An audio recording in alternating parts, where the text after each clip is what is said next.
Nabi Daud disebutkan sebanyak 16 kali di dalam Al-Quran.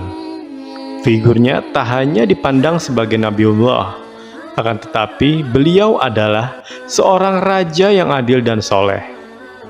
Namun tahukah sobat-sobat, Nabi Daud yang menjadi raja dari kaum Bani Israel bukanlah berasal dari keturunan seorang raja, melainkan dari rakyat biasa. Hingga di satu peristiwa, Nabi Daud diangkat menjadi raja. Hal itu menjadikan Daud raja sekaligus nabi bagi kaum Bani Israel. Sekarang kita akan kisahkan bagaimana ceritanya Nabi Daud bisa menjadi raja, dan bagaimana beliau ketika menghadapi musuhnya satu lawan satu yang memiliki postur tinggi besar seperti raksasa. Baiklah, di video kali ini kita akan membahas tentang pertarungan Nabi Daud melawan manusia raksasa. Assalamualaikum warahmatullahi wabarakatuh. Sobat Rohid Muslim Story yang dimuliakan Allah, semoga kita selalu dalam keadaan sehat walafiat. Amin ya rabbal alamin. Nabi Daud diperkirakan hidup di antara tahun 1040 sampai 970 sebelum Masehi. Beliau merupakan keturunan dari Yahuza, dan beliau adalah ayah dari Nabi Sulaiman dan moyang dari Nabi Zakaria, Nabi Yahya, dan Nabi Isa. Kisah ini terdapat dalam sebuah buku yang berjudul Dahsyatnya Doa Para Nabi, yang dikutip oleh Syamsuddin Nur. Setelah wafatnya Nabi Musa dan Harun, ketika itu kaum Bani Israel ini tidak memiliki seorang pemimpin. Kemudian Allah Subhanahu wa Ta'ala mengutus seorang nabi yang bernama Samuel, atau dalam bahasa Arabnya Samyun. Itu demi menggantikan Musa dan Harun dalam memimpin kaum Bani Israel. Akan tetapi entah karena ngeyel atau keras kepala, ketika itu kaum Bani Israel ini mulai bosan dengan kondisi itu. Mereka berkata, "Masa kaum kami ini selalu dipimpin oleh seorang nabi? Mulai dari Yusuf, Musa, dan Harun. Kami mau seorang raja." Padahal udah enak-enak Allah Subhanahu wa Ta'ala utus kepada mereka seorang nabi sebagai pemimpin. Ini malahan mereka mau minta dipimpin oleh seorang raja. Keinginan Bani Israel pun disampaikan kepada Nabi Samuel. Samuel pun menyarankan supaya Bani Israel bersabar, menunggu mukjizat dari Allah Subhanahu wa Ta'ala. Kemudian Nabi Samuel berdoa meminta petunjuk dari Allah Subhanahu wa Ta'ala. Dan akhirnya pada suatu hari ada seorang pria yang sedang mengembala keledai-keledainya. Tiba-tiba satu dari keledainya itu terlepas. Setelahnya pria ini pun mencari keledainya yang lepas tersebut selama berhari-hari. Singkat cerita, karena keledainya itu tidak dapat ditemukan, pria ini pun pergi mendatangi Nabi Samuel. Yang ketika itu Nabi Samuel tengah berada bersama orang-orang Bani Israel. Dan tanpa terduga, rupanya setelah Nabi Samuel melihat pria yang sedang mencari keledainya itu, tiba-tiba Nabi Samuel mengatakan kepada orang-orang bahwasanya pria mencari keledai itu yang akan menjadi raja pertama dari Bani Israel. Bani Israel pun kaget bukan kepalang dan merasa tak percaya. Masa iya raja pertama mereka adalah mantan seorang penggembala keledai? Dia kan orang miskin, gak punya nazab yang tinggi, gak punya harta, dan berasal dari kaum bawah. Bukannya mereka senang punya raja baru, malahan ketika itu sebagian Bani Israel gak mau mengakui bahwa pria itu adalah raja mereka. Ini dikasih nabi minta raja, giliran dikasih raja malahan banyak mengeluh. Pria penggembala keledai itu bernama Tolut. Dia yang nantinya akan menjadi raja pertama bagi kaum Bani Israel. Sobat Rohid Muslim Story yang telah dimuliakan Allah, pada suatu hari akan terjadi perang besar antara kaum Bani Israel melawan sebuah kabilah yang bernama Jalut. Kala itu kaum Bani Israel dipimpin langsung oleh raja mereka, yaitu Tolut. Tolut pun mulai mengumpulkan pasukan yang dia ambil dari orang-orang Bani Israel. Ketika itu ada sebagian orang yang mau dan ada pula sebagian orang yang gak mau ikut perang. Karena kabilah Jalut ini adalah orang-orang yang kuat. dan raja mereka punya postur badan yang tinggi besar, serta mempunyai otot yang kekar. Ditambah lagi, kaum Jalut ini punya pasukan yang sangat banyak. Oleh karena itu, sebagian orang Bani Israel tidak mau ikut berperang, karena mereka takut dengan kabilah Jalut. Yang ketika itu, kabilah Jalut ini terkenal suatu kabilah yang sangat kuat. Setelah Raja Tolut mengumpulkan pasukan perangnya, ada seorang pria tua yang punya 3 anak laki-laki, yang memasukkan ketiga anaknya itu ke dalam pasukan Raja Tolut. Bapak ini bernama Yisha. Salah seorang dari anaknya Yisha ini bernama Daud. Yisha berpesan kepada anaknya ini supaya nanti kalau ikut perang, jangan perang di barisan paling depan. Sampai akhirnya, berangkatlah pasukan Bani Israel ini menuju medan perang. Maka ketika mereka telah sampai di depan sana, ada pasukan dari kabilah Jalut. Mereka melihat jumlah dari pasukan Jalut ini sangat banyak, dan mereka besar-besar, serta dipersenjatai lengkap, mulai dari pedang, tombak, dan baju besi. Maka banyak ketika itu, orang-orang Bani Israel menjadi pecundang dan takut. Ada beberapa orang yang mundur dari pasukan sebelum berperang. Mungkin hanya tersisa segelintir orang saja yang berani dan siap untuk berperang melawan kabilah Jalut. Sebelum dimulainya peperangan, raja dari kabilah Jalut memiliki postur tubuh raksasa maju ke barisan depan. Raja Jalut ini, sobat-sobat, jika di bahasa populer dia bernama Goliat.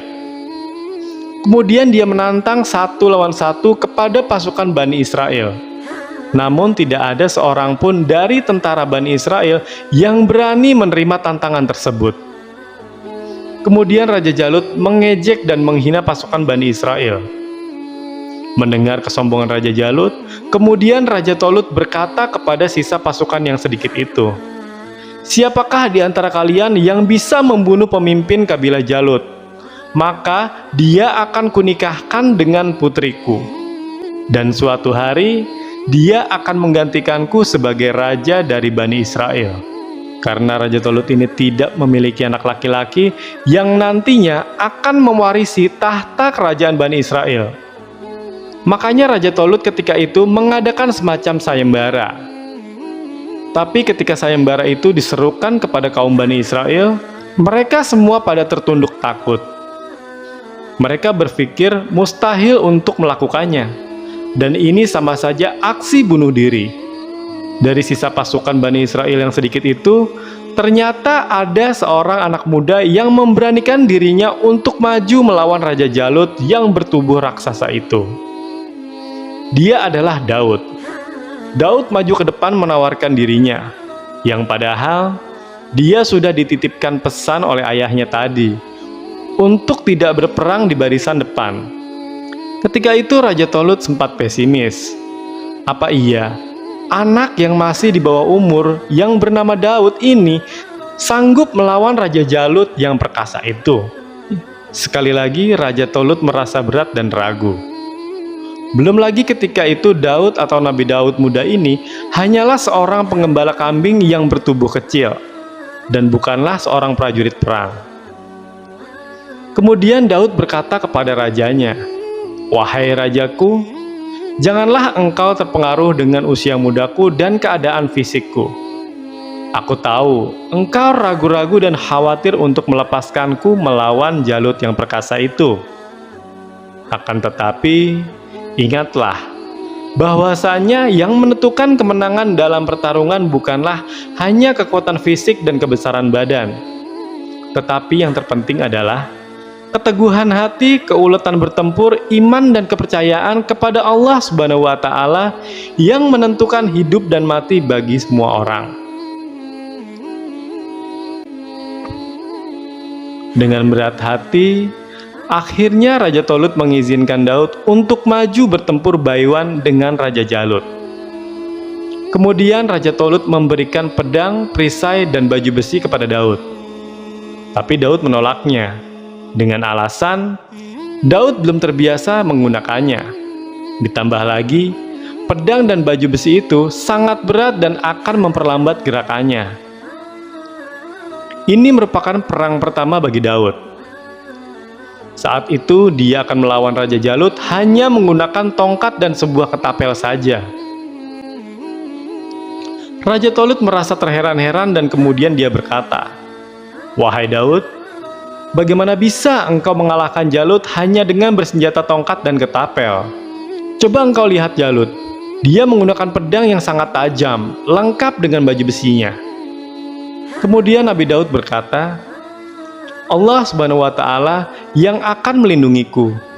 Taring singa dan kuku beruang juga akan melindungiku dari tebasan pedang dan panah Jalut yang durhaka itu." Ketika Daud dan Raja Jalut sudah saling berhadapan-hadapan dan siap untuk bertarung, Raja Jalut berkata, "Untuk apa tongkat yang engkau bawa itu? Untuk mengejar anjing atau memukul anak-anak sebaya denganmu? Di mana pedang dan baju besimu? Rupanya kau sudah bosan hidup ya? Kasihan, padahal engkau masih muda. Engkau belum merasakan suka dukanya kehidupan. Engkau masih harus banyak belajar dari pengalaman. Oke, kalau begitu, majulah ke sini. Aku akan membunuhmu dengan sekejap. Dagingmu akan kujadikan makanan yang lezat bagi binatang-binatang darat dan burung-burung di udara." Merasa diremehkan, kemudian Nabi Daud berkata, "Kau boleh bangga dengan zirah dan topi bajamu. Kau boleh merasa kuat dan angkuh dengan pedang dan panahmu. Akan tetapi ingatlah, benda-benda itu tidak akan sanggup menyelamatkan nyawamu dari tanganku yang masih halus dan bersih ini. Aku datang ke sini dengan nama Allah Subhanahu wa Ta'ala, Tuhan Bani Israel yang telah lama engkau hinakan.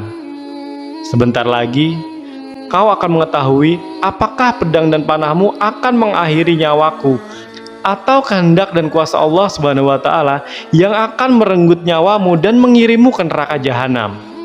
Mendengar hal ini, Jalut pun menjadi sangat emosi dan langsung mendatangi Daud dengan pedangnya. Sebelum sempat mendekat, Nabi Daud segera melemparkan batu dengan ketapelnya tepat ke arah kening Jalut. Kemudian darah pun mengalir deras dari kening Jalut. Sampai-sampai darah itu menutupi kedua matanya.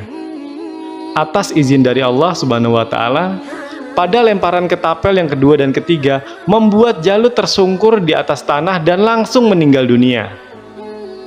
Dari tewasnya Jalut ini membuat tentara dari kaumnya mundur dari peperangan, yang artinya ketika itu kaum Bani Israel memenangkan peperangan dengan hanya duel 1 lawan 1 antara Nabi Daud dan Raja Jalut. Mereka tentara Tolut mengalahkan tentara Jalut dengan izin Allah. Dan dalam peperangan itu, Daud membunuh Jalut, kemudian Allah memberikan kepadanya pemerintahan dan hikmah sesudah wafatnya Tolut. Seandainya Allah tidak menolak keganasan sebagian umat manusia dengan sebagian yang lain, pasti rusaklah bumi ini. Tetapi Allah mempunyai karunia yang dicurahkan atas semesta alam. Al-Quran Surat Al-Baqarah ayat 251. Sobat Rohid Muslim Story yang dimuliakan Allah, sesuai dengan janjinya, Nabi Daud pun dinikahkan dengan putri Raja Tolut yang bernama Michal. Ketika itu, Nabi Daud diangkat menjadi penasehat dan orang kepercayaan Raja Tolut. Daud sangat disayang, disanjung dan dihormati oleh mertuanya dan seluruh rakyat Bani Israel. Di akhir kisah, pada suatu hari, Raja Tolut meninggal dunia. Dan otomatis tahta kerajaan pada saat itu jatuh kepada Daud. Dan pada akhirnya Daud pun menjadi raja bagi kaum Bani Israel. Di dalam kepemimpinannya, Raja Daud memimpin kerajaannya dengan sangat jujur dan adil. Dan bahkan ia menjadikan Baitul Maqdis sebagai ibu kota kerajaan. Pada saat itu, ketika usia Raja Daud menginjak 40 tahun, beliau mendapatkan risalah kenabian dari Allah Subhanahu wa Ta'ala. Kemudian Nabi Daud pun menerima kitab suci Zabur untuk Bani Israel. Yang pada saat itu, akhlak dari Bani Israel ini sangat buruk. Maka diturunkanlah Zabur ini untuk melengkapi kitab Taurat yang telah diturunkan kepada Nabi Musa alaihissalam. Kitab Zabur yang diturunkan kepada Nabi Daud ini menggunakan bahasa Kifti. Sobat-sobatku seiman, Nabi Daud pun sukses menjadi nabi dan raja yang berlangsung selama 7 tahun 6 bulan. Tetapi ada juga riwayat lain yang mengatakan Nabi Daud diangkat menjadi raja ketika dia berusia 30 tahun dan masa kepemimpinan selama 40 tahun. Kemudian tahta kerajaan jatuh kepada anaknya yang bernama Sulaiman atau Salomo atau Solomon. Beliau sama seperti ayahnya. Sulaiman menjadi raja sekaligus nabi di kala itu. Dan Nabi Sulaiman ini lebih hebat lagi sobat-sobatku. Karena puncak kejayaan kaum Bani Israel adalah ketika dipimpin oleh Nabi Sulaiman. Namanya sampai tercantum di dalam hadis Nabi SAW. Ada sebuah hadis riwayat dari Ibnu Abbas. Rasulullah SAW bersabda, "Raja bumi ada 4, 2 mukmin dan 2 kafir. Untuk 2 mukmin, Zulkarnain dan Sulaiman. Sedangkan 2 raja kafir, yaitu Namrud dan Butonasar. Dan bumi akan dikuasai seseorang dari ahlul baitku." Jadi itulah kisah tentang pertarungan Nabi Daud melawan manusia raksasa. Semoga kisah ini bermanfaat. Lebih dan kurangnya mohon dimaafkan. Yang benar datangnya dari Allah Subhanahu wa Ta'ala, hilaf ataupun keliru itu datangnya dari saya pribadi. Sampai jumpa di kisah-kisah seru dan penuh makna selanjutnya. Saya akhiri, wassalamualaikum warahmatullahi wabarakatuh.